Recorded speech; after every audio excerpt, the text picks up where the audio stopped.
So before proceeding into refraction, which no doubt is a very essential part, let me talk about the infinite mirror problem. Okay, or not infinite mirror, actually parallel mirror problem, where infinite images are formed. So suppose this is one mirror and this is another plane mirror. Note that these are plane mirrors parallel to each other, nothing else. So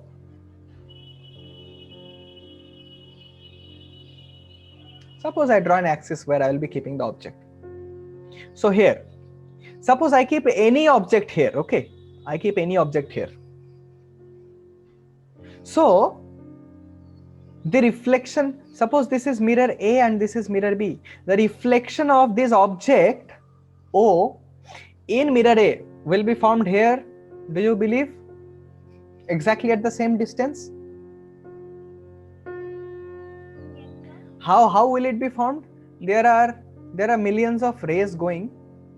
So this will just you can say this will just diverge, and here the image will be formed. Okay, but see what is happening very immediately is these rays leaving off. These rays are leaving off. They are also striking the mirror, the second mirror B. To mirror B, to the mirror B. See, understand this. To the mirror B, it appears as if there is some object here, of which light is coming. So it will form, mirror B will form an image exactly here at this point. This will be because of O. So let me call it O double dash. Is this clear? See if this is clear to you. Okay, let me make it a little more liberal in case if you don't understand what is happening. So let me take small rays. So suppose I take one ray like this and one ray like this. It met here, at least it seemed to meet here, but the actual ray is going in this direction. Now to the mirror B, it would appear as if the object is here at O dash. So when the light will get reflected from mirror B, the image will be formed here, which is exactly the distance of this O dash from mirror B. Is this clear? This is all the play of light.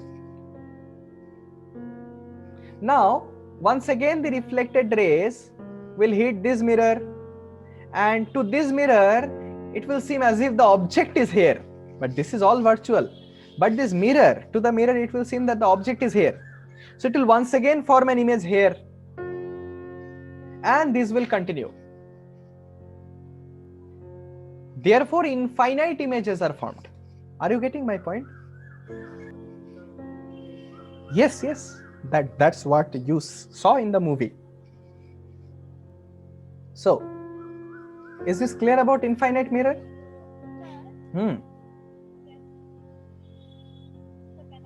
Yes, please.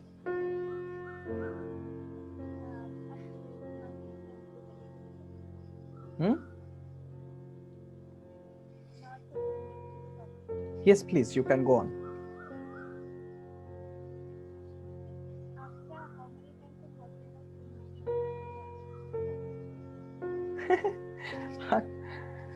Inception, it took me nearly two to three times to understand the concept, but still now the concept on which the movie Inception is based cannot be understood actually, and that is why the movie. So after 2 to 3 times I understood that it cannot be understood. Okay, and this is important to be understood. Yes.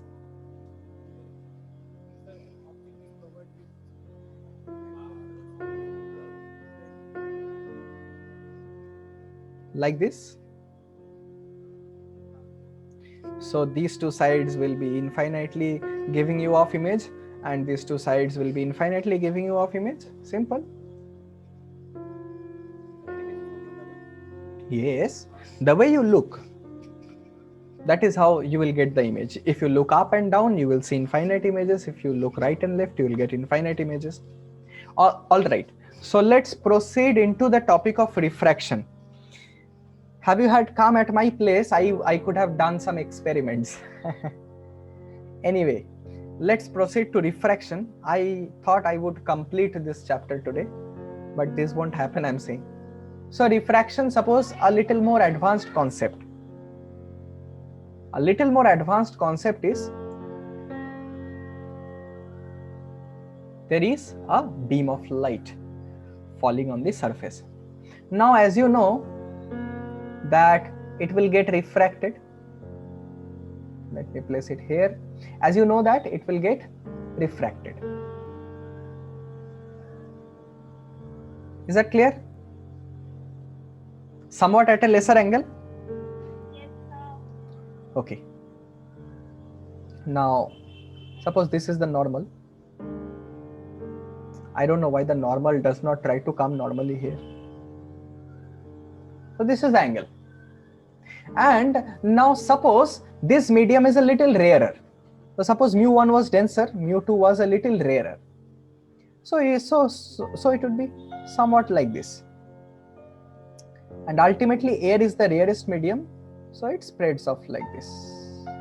Is that clear to everybody? Now let's put down the Snell's law here. Let's put down the Snell's law here. So this is I.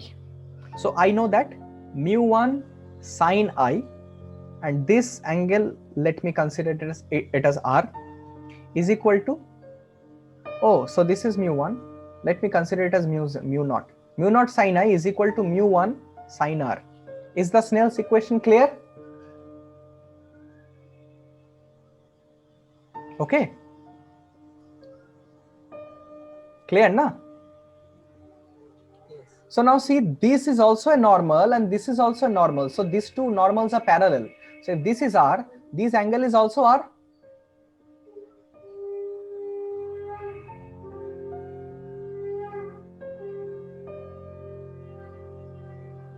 Yes? Please understand that this R is the angle of incidence in the medium of refractive index mu2. Are you getting this point? So you have the medium here mu1 into sine of R. That will be equal to, let us consider this as R dash. So this will be mu2 sine R dash. Is this clear? The same R dash will be this also. This angle will also be R dash. This angle will be R dash simply because the two normals are parallel. Now once again, in between this and this medium, the refractive index of this medium is mu naught only.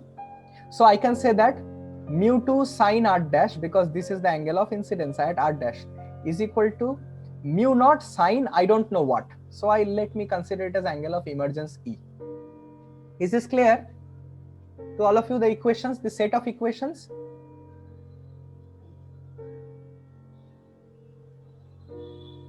Now see the relationship.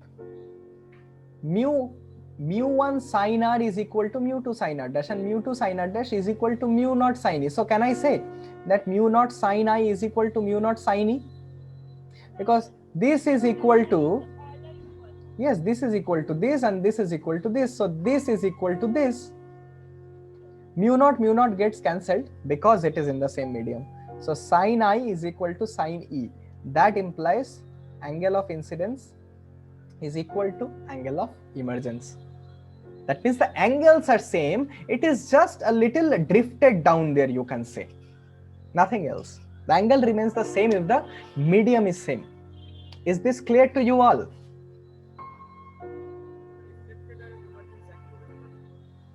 I don't understand.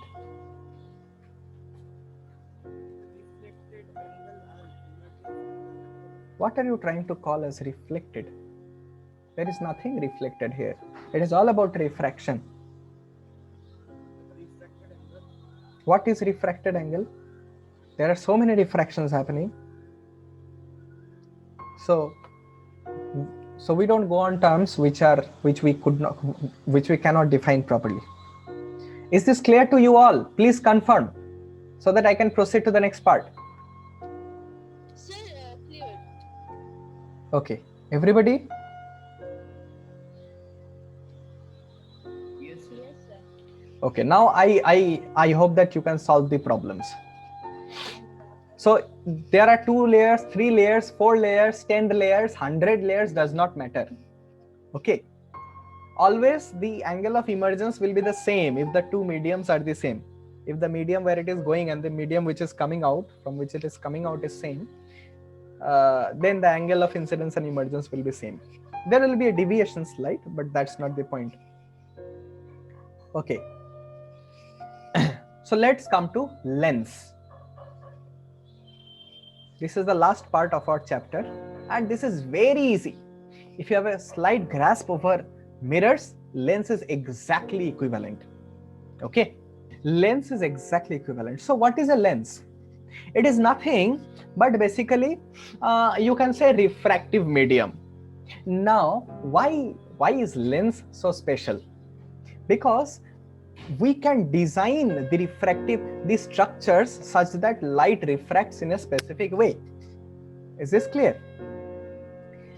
Based on that, there are 2 types of lenses. Actually, there are many kinds of lenses, but for you have only 2 types of lenses restricted to the periphery of class 10.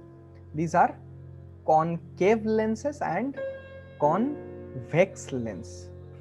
Is this clear? Now, what is a concave lens? A concave lens is a lens both of whose sides are concave. Both of whose sides are kind of inside. Okay, and a convex lens is a lens both of whose sides are kind of bulging. Is this clear? What is inside? Any refractive medium is shaped in this way. In lens, we usually take glass. Is this clear?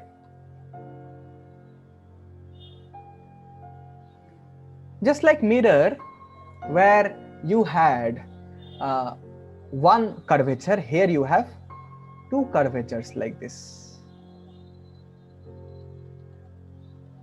This is 2.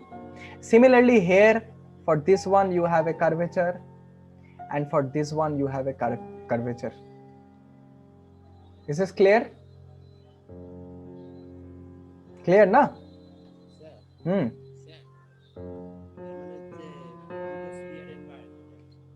No, we won't say like this, ki duto sphere part, because how the hell will you cut a sphere first of all like this? It's not possible. See? So we just shape it.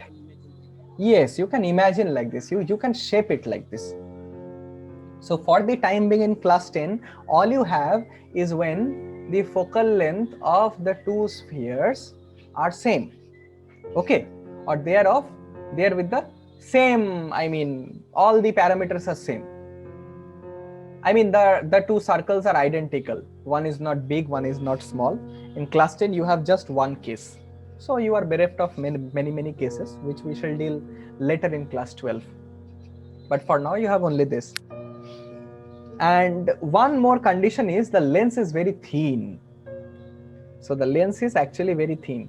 Only then can you apply the lens formula, which we shall learn very shortly. The lens has to be thin so that there is no anomaly to our calculation. See, we don't know whether this would be the radius of curvature or this will be the radius of curvature. There is an anomaly, isn't it so? But if the lens is very thin, there is no such point of anomaly. We can define everything just the way we did in case of mirror. Okay? So let's start with convex lens. Let's start with convex lens, if there is no doubt up to this point. So there are 2 conditions. One is both the spheres, which are imaginary of course, are identical, and the other condition is the lens is very thin. If you are a little well versed with the mirror, lens is exactly similar. In fact, you don't have to memorize anything new here. Not much. It's just very similar. So therefore, let's start with convex lens. So what is a convex lens? As I said, it's a lens which is kind of bulging. Okay. Now in the same way we define the parameters. Anybody remember what the principal axis is?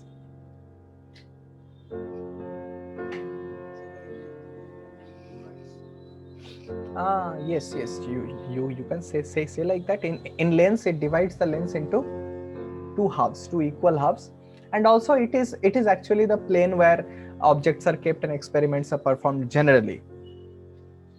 So basically, what is the pole? Pole is once again this point, the center, the absolute center of the convex lens is the pole. What is the focal length? Well, you know that from pole to the center of curvature, this is the radius of curvature, and between that you have focus. Now this is the same as this side also.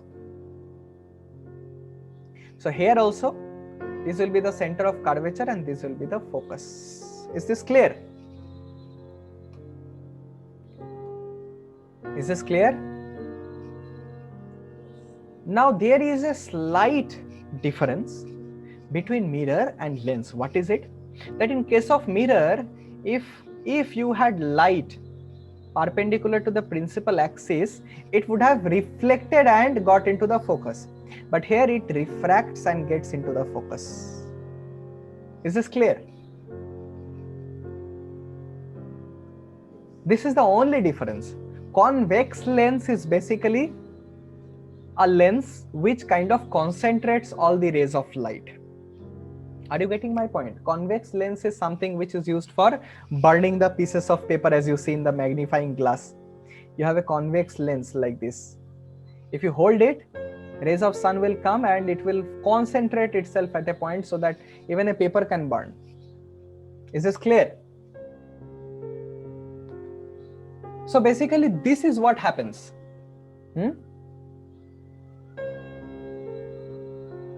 Only convex lens I'm talking about. I have this. I have shown experiments with this. Anyway, so basically, now when it comes to the concept, do you understand this? The sign convention remains same. The sign convention is direction of light is taken as positive.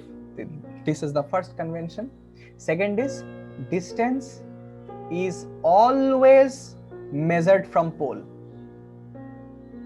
If you keep these two in mind, you will never get stuck anywhere. Is this clear? Direction of light from where light is coming, this is always in positive, and distance is always measured from pole. Now let us come to the conditions where images can be formed. So the first condition, see, convex mirror is just like a concave, concave mirror is just like a convex lens. Okay, concave mirror, concave lens, convex mirror, concave lens.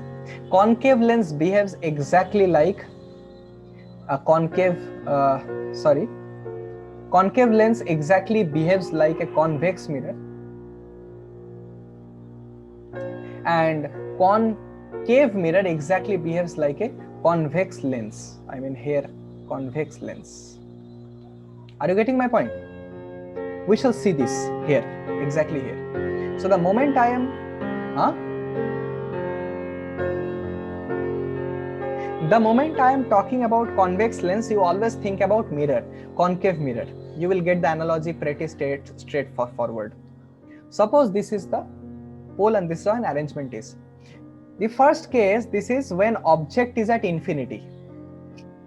So when object is at infinity, the rays of light are coming. These are parallel to the principal axis. Is this clear?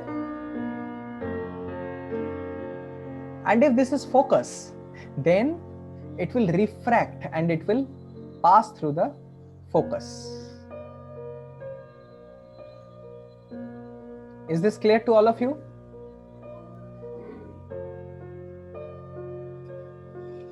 Is this clear? This is the first case. When the object is at infinity, then the image is formed at focus. This is the first case. Clear? The second case is when object is beyond the center of curvature. Now see, when I'm taking object from this side, the center of curvature and focus will be this. This is what our convention will be. Suppose this is your lens, this is the principal axis. You try to form a ray diagram and that's all it is. By ray diagram you can see everything, just about everything. Now suppose this is the focus, this is the center of curvature, and this is another focus, this is another center of curvature. Better you will name it like this. If the object is beyond the center of curvature like this, so what will happen? One ray of light you take parallel to the principal axis, as you have always taken. In concave mirror it would have been reflected like this, but here what will happen? It will refract and pass through the focus. This is the only difference. Is this clear, Ray?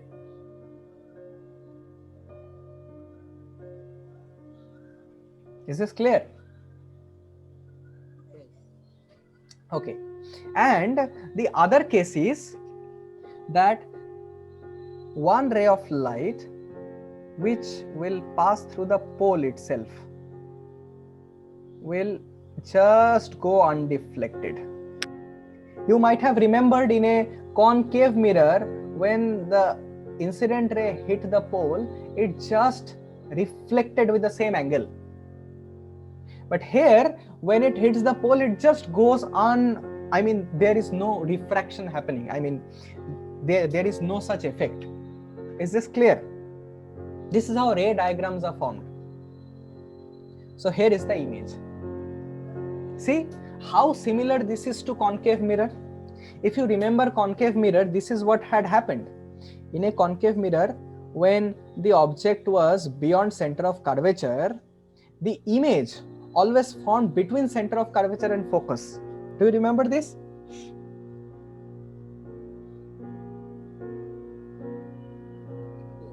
This is the same thing here. The one thing that is not is the image is formed on the opposite side. Is this clear? The image is always formed on the opposite side. That's the only difference. There is no other difference. Okay? Is everybody confident?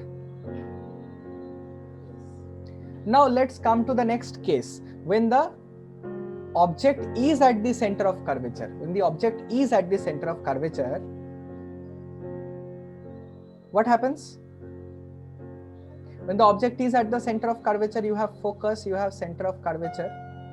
This is suppose F1 C1 and this is suppose F2 C2. So when the object, you place the object at the center of curvature, what happens? There is one ray of light which is parallel to the principal axis. Where will it pass through? Disha?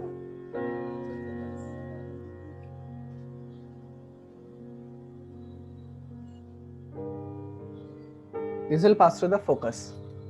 Another ray of light, if you take, you can take any as such, it does not matter, but one standard ray of light is it passing through the pole itself. So it will kind of meet here.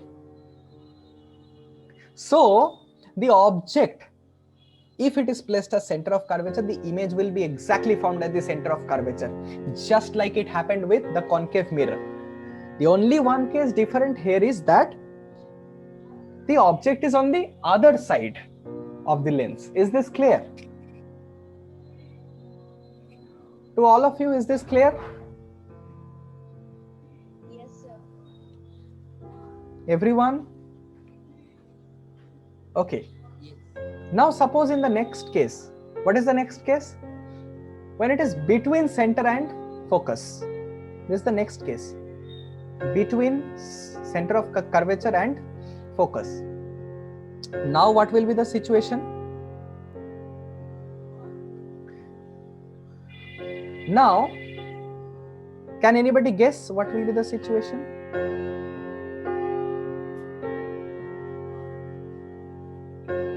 Anybody?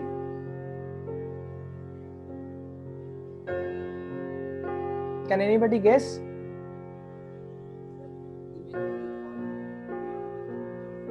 Absolutely. This is common sense kind of. If you had studied a little bit about the mirror, na, this will be crystal clear to you. That's the same way how it is acting, how it is behaving. So one ray, you pass it parallel to the principal axis. It passes through the focus. Another ray will pass through the pole. And it will make this beyond the center of curvature. So this is exactly like how the concave mirror behaved. This is exactly how the convex mirror is also behaving. Convex lens is also behaving, isn't it so? One more case is, what is the next case possible, Anisha?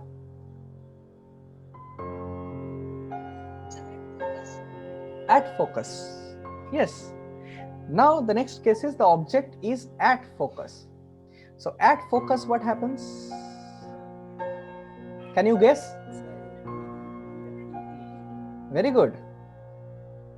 So if this is the focus, so now if you keep the object at focus, how will you explain this? Ray diagram does all the thing for you, you see. One ray parallel to the principal axis, it will pass through the focus, and the other ray which will pass through the pole, na, this will be parallel to this refracted ray. So this will kind of meet at infinity. That means that is another way of saying it will never meet. Okay. And what is the last case? Sir, between pole and focus. Yes. The last case is between pole and focus. Now this is the only possible case that is remaining. So what will it happen? But how? Just walk behind the mirror. This is not a mirror, first of all. Okay, so let's not confuse it as a mirror. This is a lens. Please come out from that mirror stage. Okay, so if an object is beyond the focus, now what will happen? The parallel ray will pass through the focus, and one ray will be passing through the pole as well, but they will be diverging, they will not meet. So the image will be, we will see it as a virtual image forming like this, big. Is this clear? This is the principle. This is the principle of magnification. You have the microscope in your labs. Did you see that? Those consist of this. These consist of, you can say, this convex lens, because when you keep an object close, it kind of just enlarges it and shows you. Is it clear? Because it's a virtual image and it is on the same side, you can see the image just magnified very comfortably. You take a convex lens. That means, Yes, that means magnifying glass also works that way. exactly. Magnifying glass you take close to your hand, it will magnify. You will see that it magnifies your hand. Is that clear? This is how it works. These are all the situations corresponding to convex lens. Is that clear? All these cases. Anybody having doubt, please you can put it front. I have used only 2 rays to show it, to show the entire thing. Anybody having doubt can put it front. Okay, I am assuming that you are doubtless. Now let's come to the next type of mirror, which is lens, concave lens. This is very interesting. This exactly acts like a convex mirror. So you can think of it like that. this is a concave lens. Is this clear?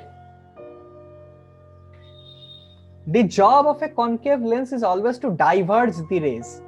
So whatever rays come, it only diverges it. Are you getting my point? Suppose this is focus, this is center of curvature, this is focus, this is center of curvature. The only thing it does, if one ray passes through the focus also, so the rays will just get diverged and nothing else. Any ray parallel to principal axis, it diverges, but it will seem like it is coming from the focus. Is this clear? So a virtual image is formed which is diminished in size. Is this clear Yes. to all of you? So in concave lens, there is only one condition that is possible, just like in case of convex mirror. Okay? There is only one case that is possible. Okay. Now, I want you to notice one difference here. I want you to notice one difference here that would let us deduce, the, what to say, that would let us deduce the lens formula. Only one difference, yes. Sir, is that concave lens that is confused with spectacle? Spectacle is a little bit complex. Okay, it's not concave, it's not convex either. These are called, this specific spectacle that I'm wearing is basically concavo-convex lens. Okay. So yes, no, see, spectacles are like this. Most spectacles are like this, no? This is neither concave nor convex. How this is done? You take a convex lens and you put a concave lens like this. So this structure is formed. I mean, you put on a convex lens over a concave lens. So we have concavo-convex lens, we have convexo-concave. Okay. So there are many kinds of possibilities here. These are beyond our scope right now. Is this clear? Now, spectacle is a very complex combination of lenses. This is just one very simplistic stuff, basic things we are trying to discuss. Now, let us try to deduce the lens formula. See, the only one thing you saw here, the difference, I don't know if you might have observed or not. The object, wherever it is kept, is always opposite to the position where image is formed. You see, if I take the example of concave mirror, in this case, if the object is kept here, the image will also be formed here, na? Yes? Assuming it to be concave mirror. If this was a concave mirror, the image would have been formed here. If this was a concave mirror, the image would have been formed here. Isn't it so? Behind. But it is always that the image, whatever it is formed, is opposite to the phase where convex lens is forming an image. The concave mirror where it is image, where it formed image, and the convex lens where it forms image is just opposite to each other. Okay, this is one phenomena. The next phenomena is the focal length of a convex lens is positive, see? Because light comes in this direction and it goes through this direction only, and it goes through this focus only. Is this clear? So one of our observations, see, 1 by V plus 1 by U is equal to 1 by F, na? This is what? Mirror formula. I'm just trying to give you an intuitive vision of how this happens. Just an intuitive vision, not to be taken literally. Now, in case of lens, you might have seen that this image is always formed in the opposite direction, and the focal length is also opposite to what it happened in the mirror. Is this clear?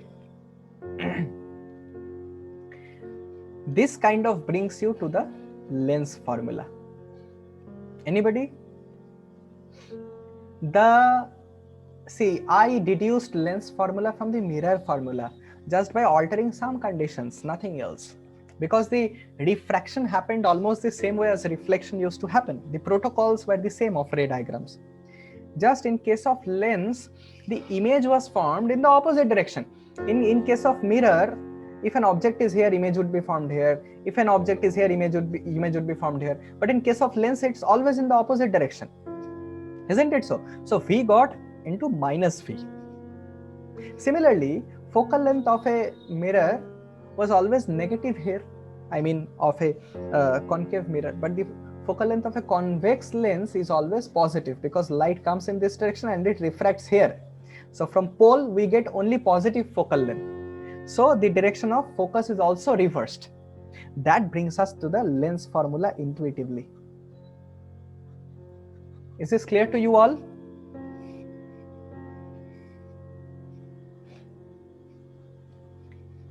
U remains the image distance, V remains the object distance, and F remains the focal length. The only reason why I had to derive the lens formula was because although I knew intuitively that where the images will be formed in case of a lens, I did not know, or I don't know where exactly it would be formed. That's why lens formula. Is this clear? So in the next class, basically I shall take this into individual problem solving situations. I will bring many situations. There will be the concept of magnification as well, and I shall end with the concept of power in the next class.